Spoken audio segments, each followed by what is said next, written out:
अस्सलामुअलैकुम दोस्तों, कुर्बानी के जानवर 3 किस्म के हैं। ऊँट, गाय, बकरी। हर किस्म में इसकी जितनी नौइयतें किस्में हैं सब दाखिल है। नर और मादा, खस्सी व गैर खस्सी, सबका एक हुक्म है, यानी सब की कुर्बानी हो सकती है। भैंस गाय में शुमार है, उसकी भी कुर्बानी हो सकती है। भेड़ व दुम्बा बकरी में दाखिल है, उनकी भी कुर्बानी हो सकती है। मसला वहशी जानवर जैसे नील गाय और हिरण, इनकी कुर्बानी नहीं हो सकती। वहशी और घरेलू जानवर से मिलकर बच्चा पैदा हुआ, मसलन हिरण और बकरी में से माँ का एतबार है, यानी उस बच्चे की माँ बकरी है तो जायज है, और बकरे और हिरनी से पैदा हुआ है तो नाजायज है। मसला कुर्बानी के जानवर की उम्र ये होनी चाहिए: ऊँट 5 साल का, गाय 2 साल की, बकरी 1 साल की। इससे कम उम्र की हो तो कुर्बानी जायज नहीं, ज़्यादा हो तो जायज बल्कि अफजल है। हाँ, दुम्बा या भेड़ का बच्चा अगर इतना बड़ा हो कि दूर से देखने में साल भर का मालूम होता हो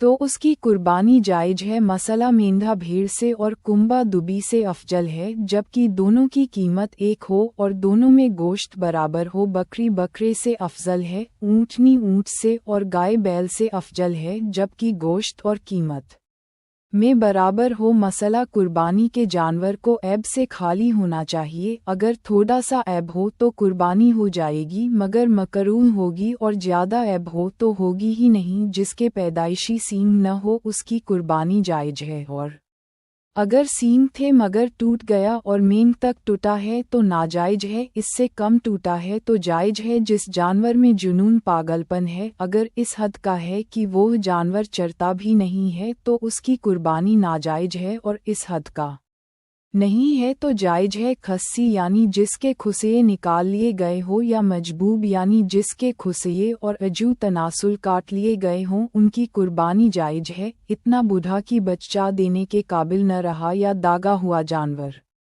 या जिसका दूध न उतरता हो, उन सब की कुर्बानी जायज है। खारिशी खुजली वाला जानवर की कुर्बानी जायज फरबा हो और इतना लागर हो कि हड्डी में मग्ज न रहा तो कुर्बानी जायज नहीं। कुर्बानी के मसाइल: मसला भिंगे जानवर की कुर्बानी जायज़ है, अंधे जानवर की कुर्बानी जायज नहीं, और काना जानवर जिसका कानापन जाहिर हो उसकी कुर्बानी भी नाजायज है। इतना लागर जिसकी हड्डियों में मग्ज न हो, और लंगड़ा जो कुर्बान गाह तक अपने पाँव से न जा सके, और इतना बीमार जिसकी बीमारी जाहिर हो और जिसके कान या दुम या चक्की घुटने की हड्डी कटे हो, यानी वो अजू तिहाई से ज़्यादा कटा हो, उन सब की कुर्बानी नाजायज़ है। कान, दुम या चक्की घुटने की हड्डी इससे कम कटी हो तो जायज़ है। जिस जानवर के पैदाइशी कान न हो या एक कान न हो उसकी कुर्बानी नाजायज है, और जिसके कान छोटे हो उसकी जायज है। मसला जिसके दांत न हो, या जिसके थन कटे हो या खुश्क, यानी जिसके थन में दूध न हो, उसकी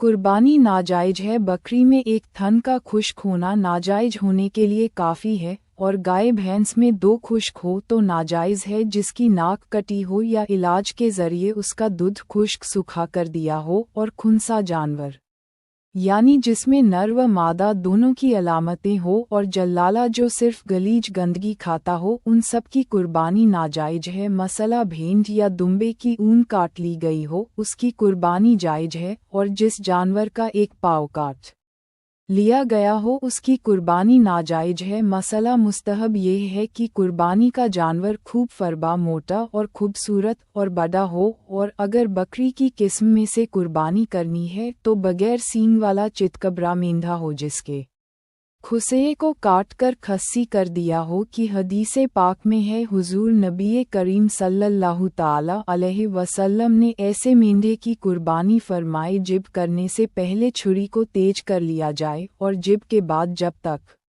जानवर ठंडा न हो जाए, उसके तमाम अज़ा से रूह निकल न जाए, उस वक्त तक हाथ पाँव न काटे और न चमा उतारें, और बेहतर यह है कि अपनी कुर्बानी के वक्त हाजिर हो। हदीस शरीफ में है कि हुजूर नबी करीम सल्लल्लाहु ताला अलैहि वसल्लम ने हजरत फ़ातिमा रज़ियल्लाहु ताला अन्हा से फरमाया, खड़ी हो जाओ और अपनी कुर्बानी के पास हाजिर हो कि उसके पहले खून के कतरे में जो कुछ गुनाह किए हैं सब की मग़फ़िरत हो जाएगी। इस पर हजरत अबू सईद खुदरी रज़ियल्लाहु अन्हु ने अर्ज़ किया, या नबी अल्लाह, यह आपकी आल के लिए ख़ास है या आपकी आल के लिए भी और आम मुस्लिमीन के लिए भी? फरमाया, मेरी आल के लिए ख़ास भी है और आम मुस्लिमीन के लिए आम भी है। मसला कुर्बानी का जानवर मुसलमान से जिब कराना चाहिए। अगर किसी मजूसी या दूसरे काफिर या मुर्शिक से कुर्बानी का जानवर जिब करा दिया तो कुर्बानी नहीं होगी, बल्कि वो जानवर हराम व मुर्दार है। मसला कुर्बानी का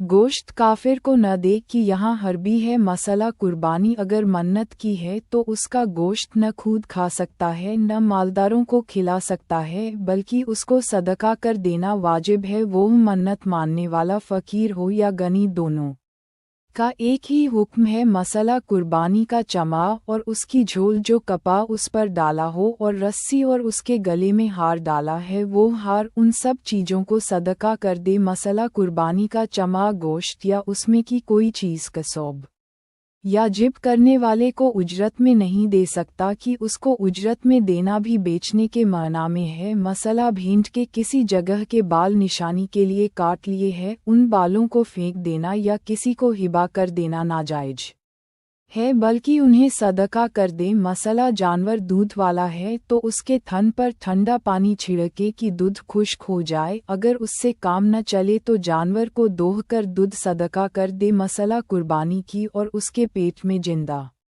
बच्चा निकला है तो उसे भी जिब कर दे और उसे सर्फ काम में ला सकता है, और मरा हुआ बच्चा हो तो उसे फेंक दे कि वो मुर्दार है। मसला दूसरे से जिब कराया और खुद अपना हाथ भी छुरी पर रख दिया कि दोनों ने मिल कर जिब किया तो दोनों पर बिस्मिल्लाह कहना वाजिब है। एक ने भी कसदन जानबूझकर छोड़ दी या यह ख्याल करके छोड़ दी कि दूसरे ने कह ली मुझे कहने की क्या ज़रूरत, तो दोनों सूरतों में जानवर हलाल न हुआ। अल्लाह रब्बुल इज़्ज़त हमें कहने सुनने से ज़्यादा अमल की तौफीक दे, हमें एक और नेक बनाए, सिरते मुस्तकीम पर चलाए। हम तमाम को नबी करीम सल्लल्लाहु अलैहि वसल्लम से सच्ची मोहब्बत और इताअत की तौफीक आता फरमाए। खात्मा हमारा ईमान पर हो, जब तक हमें ज़िंदा रखे, इस्लाम और ईमान पर ज़िंदा रखे। आमीन। इस बयान को अपने दोस्तों और जानने वालों को शेयर करें ताकि दूसरों को भी आपकी जात व माल से फ़ायदा हो और यह आपके लिए सदका ए जारिया भी हो जाए। क्या पता अल्लाह ताला को हमारी ये अदा पसंद आ जाए और जन्नत में जाने वालों में शुमार कर दे।